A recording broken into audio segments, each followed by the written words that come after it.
Gimana caranya belajar bahasa Mandarin buat pemula? Pemula itu harus belajarnya dari mana? Kalau menurut aku sebenarnya dibandingin kita pusing-pusingin, oh aku harus les apa enggak, aku harus belajarnya di Indonesia atau harus langsung ke Tiongkok, aku harus belajarnya Pinyin dulu atau Hanse dulu. Menurut aku ini justru harus diabaikan jauh-jauh. Soalnya kalau kita mau mulai belajar, satu, kita belum nentuin ngapain sih kita tuh belajar bahasa Mandarin. Nggak ada goalsnya kan? Nggak ada tujuannya. Jadi tentuin dulu tujuannya, buat apa nih? Misalkan tujuannya cuma untuk bisa nonton film Mandarin tanpa subtitle. Sesimpel itu doang. Cuman supaya aku bisa ngerti idol-idol itu ngomongnya apa pas lagi live. Cuman sekedar aku bisa ngerti lagu Mandarin itu nyanyiin soal apa. Atau ya, oh aku pengen kuliah ke Tiongkok. Oh aku pengen kerja sama orang Tiongkok. Aku pengen bisnis sama mereka. Nah jadi di saat kita udah punya goalsnya kayak gini, kita kan jadi bisa nentuin skala prioritas ya. Itu se-urgent apa sih? Nah, habis dari situ baru bisa nentuin kan. Oh, kita tuh harus effort apa sih belajarnya. Kalau misalnya maaf-maaf nih ya, cuman untuk bisa nonton serian doang, berarti kan sebenarnya nggak perlu hencau sih, nggak perlu buru-buru banget kan. Tapi kalau misalnya pengen kuliah ke Tiongkok, terus mau ngambil beasiswa bulan Januari sampai Maret. Nah, berarti kan kita persiapannya harus sebelum ini. Ada deadline-nya. Berarti kan kita ya belajarnya harus lebih ekstra dibandingin yang cuma sekedar hari-hari doang dong. Kalau misalnya yang itu aja kita belum bisa clear, akhirnya proses belajar dan waktu kita ngeluangin belajarnya juga bingung. Setelah tujuannya beres, ketemu, dapet nih. Menurut aku kita bisa pecahin lagi si goals-goalsnya itu jadi lebih kecil. Jadi lebih kesampaian. Karena kalau nggak misalnya nih, oke, aku mau lulus HSK 5 dalam waktu 1 tahun. Ya kita bisa mulai step by step. Oh untuk mencapai HSK 5, ya berarti kan aku harus HSK 1 dulu, 2 dulu, 3 dulu, 4 dulu. Oke berarti HSK 1 targetnya aku berapa lama. Berarti untuk mencapai HSK 1, tiap hari minimal aku bisa ngomong nih how. Besokannya aku bisa baca artikel. Besokannya aku bisa apa, bisa apa, bisa apa. Jadi dari goals yang kecil ini terakumulasi, akhirnya goals besarnya tercapai. Kalau tiba-tiba langsung goals gede, itu kan yang bikin sebagian besar orang jadinya mundur di tengah-tengah kan. Nah, jadi setelah ini beres, ya menurut aku, si mindset belajarnya harus bener dulu. Kalau misalkan dari awal kita belajar, kita tuh udah punya stereotip yang saklek banget. Bahasa Mandarin itu susah. Ya bener. Tapi kan kita nggak bisa fokus ke susahnya kan. Kalau misalnya kita selalu nih ya, aku kasih tips and tricks. Belajar nada tuh kayak gini. Belajar bahasa main kayak gini. Ah, susah, Xiaomin. Ah, aku mah di rumah gak ada yang bisa bahasa Mandarin selain aku. Ah, Xiaomin, aku mah gini. Tiap kali dikasih trik, susah. Dikasih trik, gak bisa.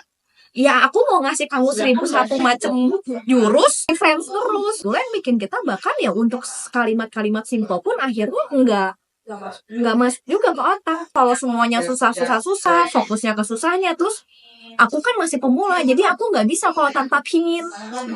Aku kan masih pemula, jadi aku nggak bisa kalau yang cepet. Semua materinya tuh udah di filter.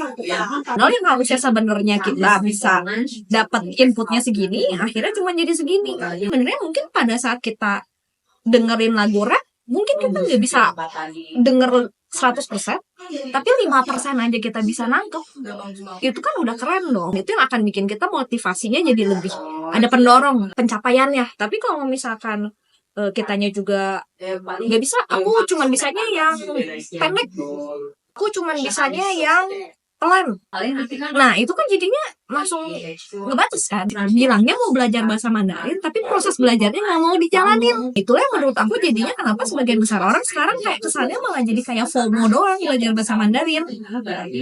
Karena ya katanya kan kalau sekarang bisa bahasa Mandarin, karirnya bisa lebih bagus, gajinya tinggi. Ya sebenarnya dengan kita punya gaji yang besar itu kan prosesnya juga nggak gampang kan. Ya makanya belajar bahasa Mandarinnya aja mentalnya udah dilatih. Karena memang proses belajarnya panjang banget gitu. Terus kan banyak yang aku mau HSK 5 dalam waktu 6 bulan.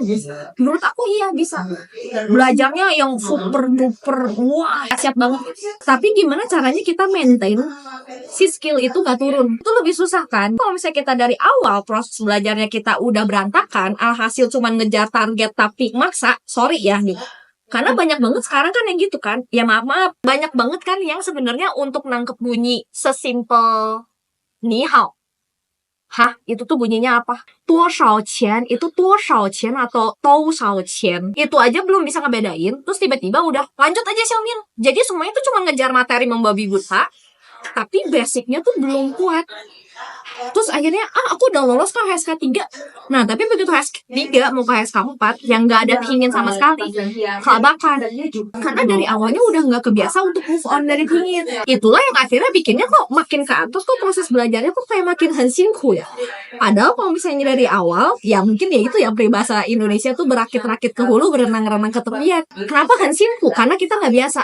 Tapi kalau kita udah punya habitnya, nanti ke atasnya jadi gampang kan. Jadi sekarang opsinya gitu kan, kamu maunya di awalnya santai tapi ke atasnya akhirnya capek dan berhenti, atau di awalnya kamu ya lebih capek tapi ke depannya lebih santai. Kalau aku sih lebih milih fase yang kedua ya, dimana nggak apa-apa deh aku di tahap pertama jejelin yang banyak, explore yang banyak, niru yang banyak, ngepoin yang banyak, bertahap, akhirnya itu bikin aku ya dari 2011 sampai sekarang. Apa tuh berarti 13 tahun.